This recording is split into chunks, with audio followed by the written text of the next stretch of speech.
جب کوئی گفٹ دے رہا ہوتا ہے تو لینے والے کا احسان ہوتا ہے کہ آپ ہمیں گفٹ دے رہے ہیں, آپ نے ایکسپٹ کر لیا, آپ کے بڑا شکریہ.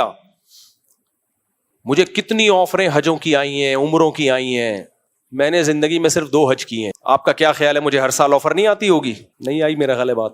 میں مشہور تو 2014 اور بہت سارے لوگوں سے تعلقات تو 2006 سے ہیں, تو میں ہر سال حج پہ جا سکتا ہوں دوسروں کے خرچوں پہ, لیکن میں نے زندگی میں صرف کتنے حج کیے ہیں؟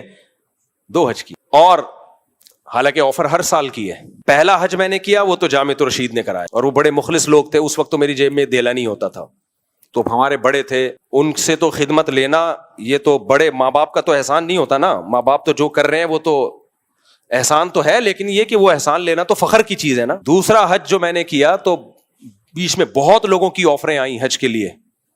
ایک چیز تو یہ تھی, بھائی میں آپ کو جانتا نہیں ہوں, بے تکلفی نہیں ہے, میں کیوں آپ کا احسان لوں.